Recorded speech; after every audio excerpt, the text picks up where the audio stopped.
We want to welcome you to another episode of Ears to Hear. As usual, I'm Andrew Walker, and I'm joined by my co-host, John. It's good to see you today. Good to see you, Andrew. Hope you're doing well. Oh, yeah, we're doing all right. How are you doing? I'm doing pretty good. We're talking today about a topic that if you follow statistics or news, maybe you see something about it every now and then. We want to talk about the rising number of people who are unmarried and the state of being unmarried. The Bible talks a lot about marriage. We've talked about marriage on this podcast before. We've talked about dating as a Christian on this podcast before. But we haven't really talked much about the state of one who is single. And the Bible does have things to say about that. So we wanted to get into that some today. What kind of things does the Bible say about it? What kind of roles might a person have who is single? And what should the church's attitude be towards someone who is single? So all things that we're going to discuss today.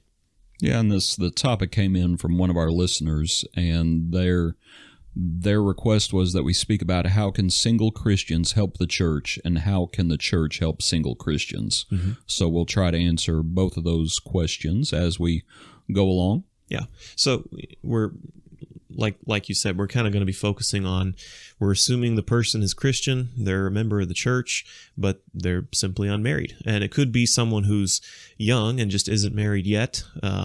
Maybe someone who desires to be married, or it could be someone who right now they don't desire to be married, or they don't see themselves as being married anytime soon. And this discussion can even include people who are perhaps unmarried for a long time or their entire adult lives. We know of people who fit that description, so there's a lot of different variety of people that this could refer to, or that this episode might benefit. Yeah, there were people in Scripture who fit that exactly. Yeah, absolutely. And we'll talk about them. I think the first thing I wanted to get into a little bit was, I think Christianity and the church, if you look back through American history and even broader world history, there's kind of this trope, or there's kind of this assumption that the church is very pro-marriage and even pro forcing marriage on people, or really pressuring people to get married. And I kind of want us to begin by dispelling the idea that Christians have some sort of mandatory responsibility to be married. Of course, you have passages like in Genesis that Jesus also references in the Gospels, where God created them male and female. A man should leave his father and mother and be joined to his wife. So, there is that, and there is this description throughout Scripture that marriage is a good thing, and that marriage is a thing that God intends for his people to be able to enjoy and to be able to have. It's a blessing from God. But there's also certainly passages that leave the opportunity open for someone not to be married. There's no mandate to marry as you look across Scripture. Yeah, would you say so? Yeah, like I said, to think about, one of the passages that comes to mind pretty clearly about this is 1 Corinthians 7, which right. I think is where you were kind of wanting to start there in 1 Corinthians 7. And, you're in Corinth, so you're close to Rome. You obviously have the Roman Empire. You have the persecution that was going to be happening to the early Christians. But you can tell the Corinthians had some serious questions about this. Because in verse 1, concerning the things of which you wrote to me, it is good for a man not to touch a woman. Nevertheless, because of sexual immorality, let each man have his own wife.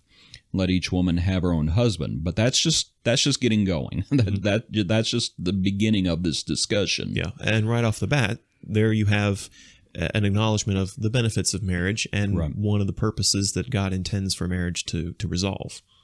But continue on.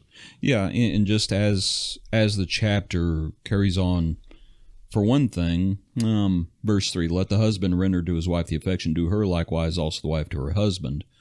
And it's interesting because this is one of those chapters that gets away from a very male-centric view of marriage, mm-hmm. and you start saying, that man is not independent from woman and woman is not independent from man, and that you see what marriage should be like, and we just don't have time to go through all the nuts and bolts of the entire chapter. But there were a few things we might touch on. One is verse 5. We may come back to this. Do not deprive one another except with consent for a time.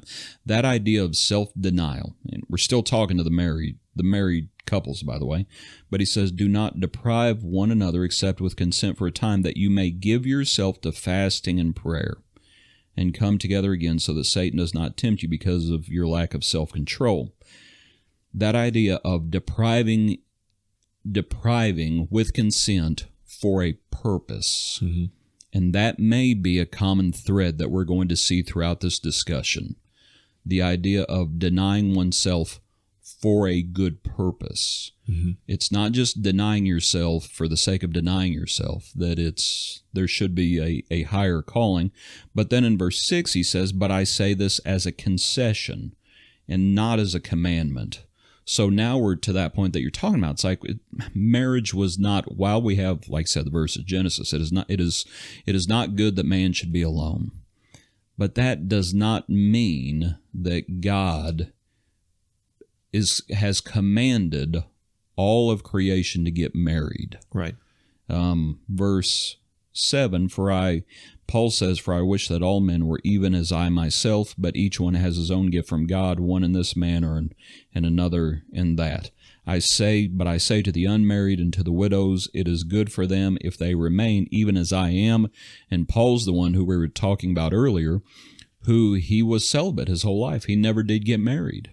Mm-hmm. And so he says, in light of this current distress that they were going to be facing, verse 25 and verse 26, he says, if you're not married, good. If you can exercise self-control, he says it is good for them if they remain even as I am. Right. So it goes to your point about it is okay if you choose to use a phrase elsewhere that we're going to read here in a little bit probably, a eunuch for the kingdom's sake, if you choose to remain single. Mm-hmm. Right? And that's the idea. So this is the passage where Paul says it's okay. Yeah. Right. It's a liberty. And with liberties, you have two routes. You can either marry or you can not marry. Now, either way, you need to do it in faith and to the Lord. Right. But you can go either way. And this gets into why it's okay, and why, if you're a single Christian, you shouldn't let people pressure you or make you feel guilty for the state that you're in. I think in times past, it was kind of weird to be a certain age and unmarried. I will say that pressure probably existed a lot more for girls and young women than it did for young men. But, that pressure, oh, when are you going to get married? Oh, you need to think about getting married soon. You don't want to wait too long. That kind of pressure can be discouraging to a person. And Paul doesn't lay that pressure on people here. He's saying, look, I would recommend, if you're unmarried because of the present distress, I would recommend that it's fine to stay as you are right now. It's fine to be unmarried. And he's not pressuring them to get married. But whether they're married or unmarried, he's speaking to the married Christians, and he's talking about their responsibilities. And in fulfilling those responsibilities in their marriage, they're serving God. They need to serve in their marriages in a way that is also service to God. Because in doing so and having godly marriages, it is serving God in doing those things. You're serving God in how you serve your spouse. And then to the unmarried, them staying unmarried is in its own way, and can be in its own way, service to God. But what this points to is, whether married or unmarried, our life has purpose beyond just getting married. That's not the end goal in life. Right. And so for those who are married or those who are not, it's serving God. It's working in his kingdom. That's our goal in life. That's our function in life. And so you can do that if you're married or if you're not. And I think too often we run the risk of kind of getting it mixed up, that, if you're not getting married, well, you're not fulfilling your God-given duty. And we want to stray away from trying to convince people that that's somehow a forced thing or a must-do thing. Yeah, and I will say, and if you've been a listener for any time at all, you probably know that I'm kind of the, how would you describe me, Andrew? I'm the old fuddy-duddy, or kind of the old traditionalist. I'm going to stay quiet here. I'm perhaps. Because we are eventually going to read a passage in Timothy where it talks about the younger widows. And I don't think the two passages are contradicting themselves. But what it goes to, what you just spoke about, that the common thread is there is a higher calling, that marriage is not the end-all, be-all.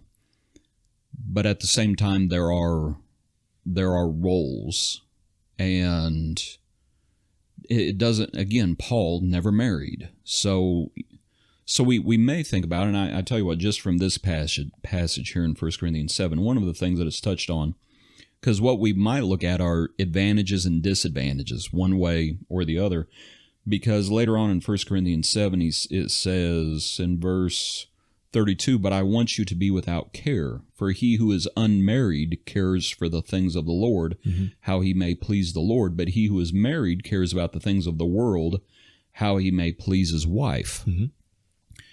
And so did you want to talk about like the advantages or the disadvantages? How did you want to approach it? Let's use that as a transition now to speaking to people who are single. What do you do? What ought to be the way that you go about, how do you live your life as a single Christian? And I think you're right that there's some advantages, or maybe we could say some opportunities that are open to people who are not married that may not exist for everyone else. I think it's interesting. You're reading from New King James, yeah, where it says cares. Okay. The ESV translates it as anxieties. That he says, "I want you to be free from anxieties. The unmarried man is anxious about the things of the Lord, how to please the Lord, but the married man is anxious about worldly things." And, Paul's not coming down and saying one's right and one's wrong. He's just saying they're different in what their roles are and what their abilities are. So yeah, let's talk about what are some opportunities that are uniquely open to someone who is unmarried, in the church or otherwise. And let me just interject quickly. As you said that, anxiety makes me think of Paul, and again, single his whole life. And we know what he was anxious for because he says it in another passage there in 2 Corinthians chapter 11 when he talks about all the things he had endured. And then he says, "But what comes upon me daily is my deep concern for all the churches." He was not worried about, because of his singleness, because of his celibacy, he did not have to care about the things of the world, frankly. He did not have to worry about his wife. He did not have to worry about his children. When the Jews were trying to kill him and he had to be let down through a basket, the basket only had to be big enough for him. He didn't have to worry about, like other apostles, like Peter had a wife. Peter probably had children. That's not Paul. That's not Barnabas. They are able to serve without care, without being, how'd the ESV put it, anxieties, yeah, for the things of the world, how they may please their spouse. They didn't have a spouse. And so a good exercise is just, okay, well, what advantages did Paul have? I think he had them. I think he also had disadvantages, but I think he had advantages. So it kind of goes to, okay, so if you're single, what can you do? Being single, not so. What do you want to start with, Andrew? What all things can you think of? Well, I just kind of jotted down, trying to brainstorm as many ideas as I could as far as what can be an advantage or an opportunity to a single individual.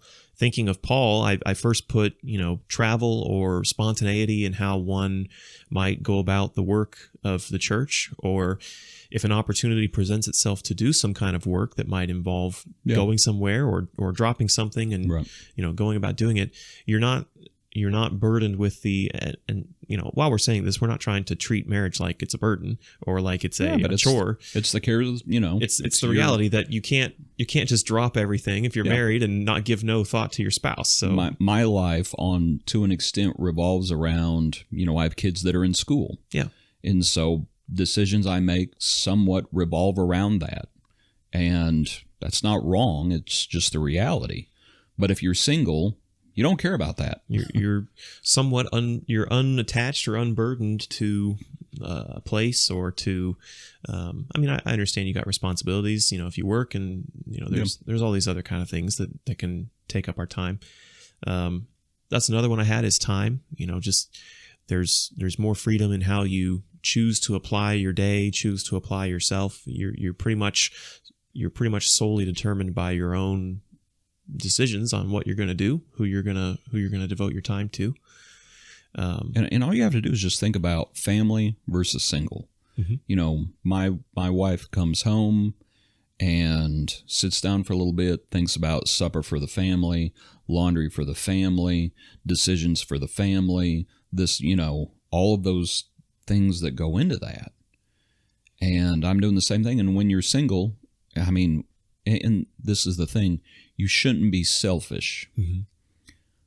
But because you have less care, because you don't have a family to care for, it frees you up to start thinking about others, right? That all of a sudden you do have more time and you are unencumbered. Yeah. Yeah. And, I had, and this may apply more to people who are perhaps unmarried for longer or people who are older and unmarried. I put that there may even be more opportunities for hospitality or for rendering service to someone else or even disposable income. You don't have the financial responsibilities of children or dependents. And I understand it varies by Sure. what people do, what they're paid for their work. But I think it is true that assuming all things stay constant, you make, say, a median income of $55,000 a year. I don't know, $45,000 a year. It's easier to live as a single person on lower expenses, is all I'm trying to say. And you can think about how that might, and not just to think about money, but how you're hospitable. You can apply that. You can. And it kind of goes back to being self-determined, not being tied down. You're able to be a little more free in how you can take on opportunities, be spontaneous with it. It kind of all goes back to that, not having to consider as many factors when making a decision like that. Yeah. And again, with Paul, when he talks about it, and he talks about all the things that he suffered, and he may have made, and perhaps, I don't know, what do you think? Would he have made the same choices if he would have had a family in tow? Because he talks about just for example, in weariness and toil and sleeplessness often and hunger and thirst and fastings often and cold and nakedness. He's going to write a lot of the letters from prison. Mm-hmm. Now, granted, he's going to be in his own house and he's going to be afforded some liberties in that house, but he was in chains. And would he have a family would have made that more difficult? Now, the other apostles had families, and they were also going to face horrible, horrible persecutions. Mm-hmm. And so Paul would have done the same thing. But by not being encumbered with a family, it was one less thing to be concerned about. And so he could care solely. What comes upon me daily is my deep concern for all the churches. He could focus solely on the things of the Lord. And when a person is single, they are afforded that freedom. Now, unfortunately, what happens pretty often is rather than being focused on serving the Lord, they're more focused on serving themselves. And I think that's one of the temptations when a person is single. Yeah. To just start turning inwardly and just start thinking about oneself and not thinking about the things of the Lord. Mm-hmm. Right. I mean, I think it certainly still is there. It's just as easy to, Paul says being concerned with the things of the world. He's talking about being concerned with, caring for one's spouse as one should. So that's not worldliness. That's not sinfulness. No. Sometimes those terms get conflated. It's not at all that. But it's not sinful. But you're right in that there's another kind of worldliness, and that's worldliness that's self-focused and just focused on, the pleasures of this life, the other cares of this life that aren't fulfilling, a responsibility from God. It's just fulfilling oneself. Yeah. To go to what can singles, how is the question phrased? Let me pull it up again. I keep forgetting. How can single Christians help the church? And perhaps to think about growing in the faith. And I was just thinking about reading and prayer. Mm-hmm. And that as a person grows in faith, that does help the church. And that as the person grows spiritually stronger themselves. And I was just, thinking of, for example, in the Grecian widow account that I think we considered last week or the week before, where the apostles say it's not desirable that we should leave what we're doing and serve tables, that we're going to give ourselves to ministry of the word and prayer. And with there in 1 Corinthians 7, that they would deprive themselves, consensually, that they would give themselves to fasting and prayer. Right. And so you see that higher calling, that purpose. And it's not about selfishness, it's about selflessness. And a single person should do that as well. Yeah. Everybody should do that. And in doing that, it benefits others, because now you're starting, hopefully, to think about others. I mean, really, the work of a Christian who's married and unmarried is very similar in the kinds of things that we should be about doing, the kinds of things that we should be applying ourselves to. It just happens to be that whether you're married or whether you're single, it can be a bit of a different flavor of that. You can do it in ways that are different on your demands as far as your time or as far as your ability to make those decisions. One more thing I had on my list that I didn't want to miss was, if you're single and a Christian in the church, you have a position of being able to be an understanding voice to other Christians who are single, and someone who can be a companion, and someone who is making sure that they're not being isolated as well. I think it's a good thing for Christians who are unmarried to spend time as friends, as people together with one another. And so you have a position where you can be understanding of that person, maybe more so than someone who's married. I was thinking about, we mentioned Peter. Peter was an elder, and the elders were to be married. That was one of the requirements. And we can talk about how, they by being married can know certain things. They can have experience and wisdom in certain things in dealing with another person, in dealing with relationships and what it takes to form, godly marriages and relationships. That life experience is valuable to them as elders in the role that they fulfill there. But I think the same is true if you're someone who is single. You have life experience in that, and if you've devoted yourself in service to Christ, then you can take that life experience and you can help other people to mature with it. It is interesting that Paul has a good bit to say about marriage, seeing as how Paul's not married. Yeah. And that's where you appreciate the inspiration of the Holy Spirit that he references more than once. And while Jesus, we can think about the church being the bride of Christ, but as far as an earthly relationship, that he never married. So anyway, it's interesting to just think about those ideas. Another passage that I know you had on your notes was Matthew 19, and I just thought I'd read it fairly quickly. This is after the Lord's teaching about marriage and divorce, and when the Sadducees or the Pharisees came to him testing him. And the disciples say, if such is the case of the man with his wife, it is better not to marry. And he says, all cannot accept this saying, but only to those whom it has been given. For there are eunuchs who are born thus from their mother's womb. There are eunuchs who are made eunuchs by men, and there are eunuchs who have made themselves eunuchs for the kingdom of heaven's sake. He who is able to accept it, let him accept it. Sometimes people may be in circumstances beyond their control, and they choose to remain single. They choose to remain a eunuch. There are eunuchs who are born this way from their mother's womb. There are others who are made eunuchs by men. And then you have the third group. There are those who are eunuchs who have made themselves eunuchs for the kingdom of heaven's sake. I think Paul fit that category, that he was denying himself for the gospel's sake. But if someone finds themselves in a situation, for example, if they are guilty of adultery and they're put away, well, the Lord doesn't want them lost. Now they're not going to be able to get married again. So now, because of their own choices, they're going to have to remain celibate the remainder of their lives. Now, what do they need to do? They need to do what we all need to do. They need to serve the Lord and be solely focused on serving the Lord. And that is their station in life, and they frankly should embrace that.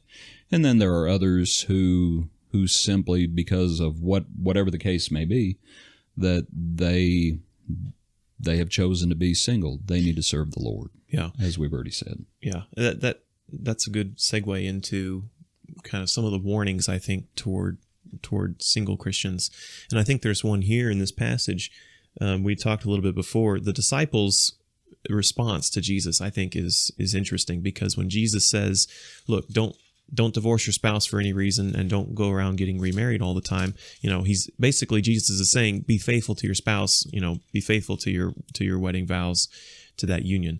And the disciples' reaction is, they say, if such is the case with a man and his wife, it's better not to marry.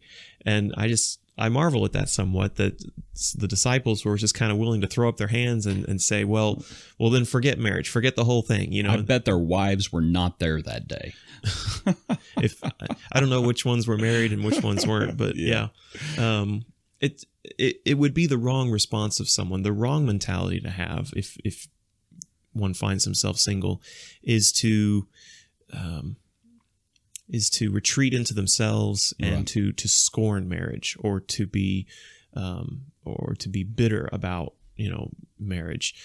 I think you hear that a lot, where, and this may be more so in the non-Christian world, and on social media, you'll see people complaining, that marriage just isn't worth it anymore. Marriage, it's just not for me. I'm going to go my own way. And there's a lot of, I would say, bitterness and scorning of marriage. And, it's kind of like, well, what use is it?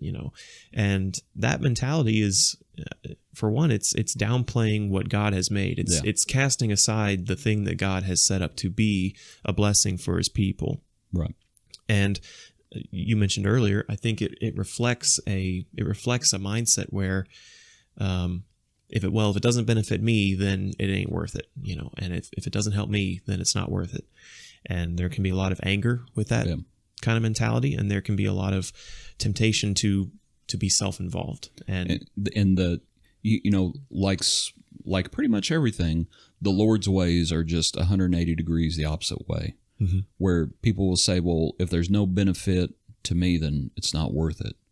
What they don't realize is all the blessings in marriage, where you learn about sacrifice, you learn about loving others, you learn about giving of yourself, you learn about denying yourself for someone else. Mm-hmm. It is more blessed to give than receive. Yeah. And it's just the opposite of how people sometimes think. So this is where I do sort of turn more traditionalist, and it's like, marriage is a good thing. God originally said it's not good for man to be alone. Now, does that mean everybody has to get married? No. But like I said, I don't want people to despise the idea of marriage and to overlook the concepts of marriage, because it is a good thing and it is honorable amongst all, according to Hebrews, and the marriage bed undefiled. And that there are just so many blessings. So the person to think about Paul had a lot of advantages. Mm-hmm. Because of his celibacy, for lack of a better way of putting it. I think he also had disadvantages, and that you can tell he was depriving himself, and he was deprived. And he was okay with that. It was a conscious choice that he was making for the gospel's sake, for the Lord's sake, and he knew full well what he was doing. He wasn't doing it selfishly. He was doing it selflessly. Yeah. He specifically says, in speaking about liberties, he had the right, and he had chosen not to use that liberty for his own benefit. He was denying himself for the sake of others. Yeah.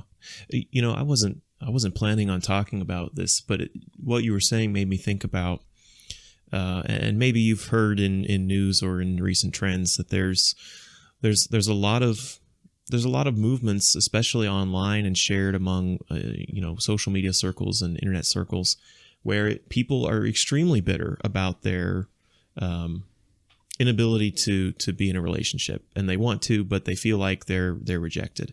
And rather than what you described, which is, it's about learning to care about someone enough to make sacrifices for them. It's learning how to not serve yourself and to serve someone else. It's loving someone else. But some of these movements, and to be frank, it's appealing to young men, where it's saying, it's women's fault and you have a right to be angry about it, and it's poisoning people's minds to think that it's somehow something out of their control or something that's not their fault, or it's society's fault, or it's women's fault.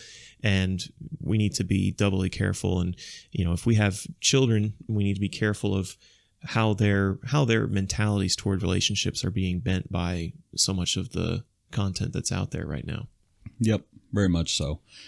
I thought we might look in 1 Timothy chapter 5 as one of the passages I want to look at, because we're, the two questions that we're trying to tackle are, how can single Christians help the church? And I think we've tried to answer that. And how can the church help single Christians? And that second one, how can the church help single Christians? One thing folks need to realize is the benefit, and one of the passages is in Mark. Let me look at my notes. It's Mark 10, where the Lord says, basically, if we follow him, what we will find now in this time and in the time to come. And it's pointing towards family, and it's pointing towards the church and the benefit of assembly and assembling ourselves together and exhorting one another daily and all of those things. So how can the church help single Christians? Well, the church, as we think about it, it's like there's no male or female. There's no slave or free. And so I think we could also say there's no married or single. It's like, no, we're all individual members. Sure, yeah. And so you don't leave any individual member behind. You don't break into, talking off air about it. You're like, well, you have the married couples over here and you have the singles over here. It's like, no, we're all members individually. Well, yeah. Of one another. That's a perfect point to make, because while we said that single people might have more opportunities to be hospitable, the same is true for married couples. Don't just have couples night where you have only other couples, over or do things with them. Involve and involve everybody. Don't alienate anyone. Don't isolate anyone. And the church needs to bear that responsibility of not causing isolation or alienation. Yeah, and the members of the church. If we're looking for the church to be in the entertainment business, like, no, we assemble together, and so people need to not lose sight of that. Frankly, it sort of bothers me when people don't come to church and then they complain about people not coming to see them. And it's like, come to church. Come to church and be around your brethren. We gather together regularly for a reason. But within this point of what can the church do? I wanted to look in 1 Timothy chapter 5, and I don't think this is what people necessarily are looking for, but I think there's some good points to be made in 1 Timothy 5. For one thing, as it says, honor widows who are really widows, verse 3. So when we're talking about single, well, widows are single. Honor widows who are really widows, but if any widow has children or grandchildren, let them first learn to show piety at home and to repay their parents, for this is good and acceptable before God. As we age, there is, when you're sick, Andrew, when you're sick and you're under the weather, who takes care of you? I know who takes care of you. Yep, Addie takes good care of you. Yep, your wife takes care of you. When I'm sick, my wife takes care of me. And when the kids are, but when you're, and that's how it should be, that family takes care of family. Now, if someone has no family, that's another issue. But even here, it speaks to extended family. But anyway, as it goes on, she who is really a widow, so that's no extended family, trusts in God and continues in supplications and prayers night and day. So now we see that higher purpose again. But she who lives in pleasure is dead while she lives, and these things command that they may be blameless. If anyone does not provide for his own, you have that verse. But then you get down to verse 9 and 10 about who should be taken care of. But then it also speaks about, in verse 11, but refuse the younger widows, for when they have begun to grow wanton against Christ. What is the ESV? Are you in 1 Timothy 5 right now? What's 1 Timothy 5:11? What's the ESV say? It says, to refuse to enroll younger widows, for when their passions draw them away from Christ, they desire to marry and so incur condemnation. Okay, having condemnation because they've cast off their first faith. Besides, they learn to be idle, wandering about from house to house, and not only idle, but also gossips and busybodies, saying things which they ought not. Therefore I desire the younger widows marry, bear children, manage the house, give no opportunity to the adversary to speak reproachfully, for some have already turned aside after Satan. Now I will say this, verse 14 sounds very old-fashioned, frankly. And I'm not saying it's wrong, I'm just saying it sounds old-fashioned, that I desire the younger widows to get married, bear children, manage the house, and not to give an opportunity to the adversary to speak reproachfully. But that's what the Holy Spirit through Paul towards Timothy was, as it says earlier, commanding. Doesn't mean that you have to, I don't think, but in speaking about benevolence and taking care of, and we don't have time to get into all that. And my point is this, that when a person is single, and I think, because the question is, what can the church do? I don't think it's wrong, based on this passage, to encourage marriage. I don't think it's wrong. I think encouraging marriage is a good thing because of all of the blessings that come from it. You don't have to get married, that's fine, but not everybody can accept that, what the Lord said about the eunuchs. Not everybody can accept that, and it's very easy, I think, when a person is single, and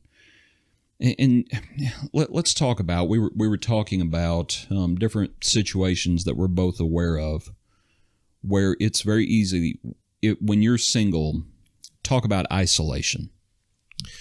Well, talk about it from that angle. Yeah, you just,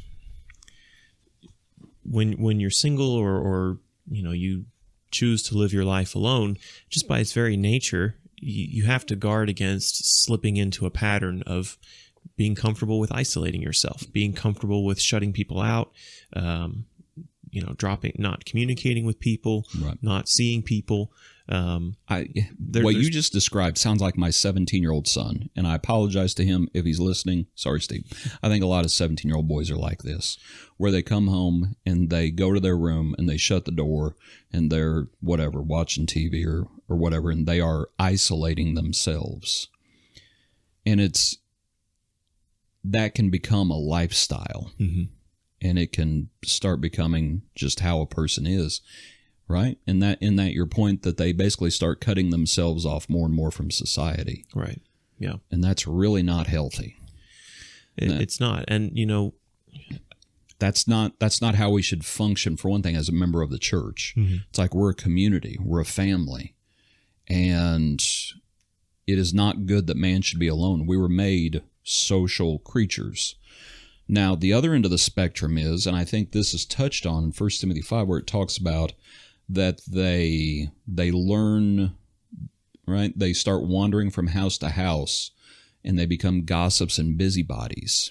So that's the other end of the spectrum, where I think it's a great temptation if a person is single. All of a sudden, it's like, oh, you don't have to manage the house. You don't have to worry about your spouse. You don't have to worry about your children. So you're going to be a busybody in other people's affairs. And I think that can easily be a real problem. And this is where I think this passage and other passages, it's not wrong to be single, but you need to make sure, as we all need to make sure, that we're doing what the Lord wants us to do. And that to think about prayer, to think about that higher calling. And it's not wrong to think about others, to put others' interests ahead of our own, but there's a fine line between being concerned for others and being a busybody in others' affairs. Yeah. And maybe too, I want to think about this a bit from the context of this passage and the time when it was written to these people, because if a woman had been married and then her husband dies and she's a widow and she's a young widow, right, widows in that day and age, well, they they were essentially brought into the household of their husband, and they were considered under their husband. And if their husband were to die, there was really no place in society where they easily fit in, or where there was easily a role for them. There was far less opportunity for widows in that society to sustain themselves. So we're already pushing time, but let me just suggest something. In the Old Testament, wasn't it the case that if your husband died, that the brother took you in? Right. Isn't that right? Yeah. And I think that was by the law how it was done, but that may have also been done culturally. I think certainly the culture played into it, and I think part of the point of this verse is if someone has no place, if Right. someone has no role, Right. what path do they go down? They go down the path of idleness, looking for something to give them fulfillment, and that's usually not feeling like someone has a function or a purpose. That's a bad path to be on. Yeah. Man or woman, married or not. Idle hands are the devil's playground, Sure. that old saying. And my point is just, if a person is single, they need to make sure they're busy doing good things. And because if they're not busy doing good things, they'll find other things to do. Mm-hmm. And so I think one benefit of marriage is it occupies you with good things. Yeah. And that's one of the benefits of marriage. That, anyway, not to say you can't get in trouble being married, but anyway, it's just one of the blessings. Yeah. That's everything I had, Andrew. Did you have any other notes or verses or anything? Well, I do. I know you mentioned time, but just to reiterate a little bit on what kind of roles the church can fulfill too for people who are unmarried. We talked about, the church shouldn't alienate. The church should involve everyone, married or not. I would say another thing, going back to the start of the episode, don't shame or make someone feel guilty for their being unmarried by constantly asking them, when are you going to get married? Try to get to know the person and understand if that's something that they are looking for. If that's something that they desire, then maybe, they're more open to that conversation, but try not to foist it on people.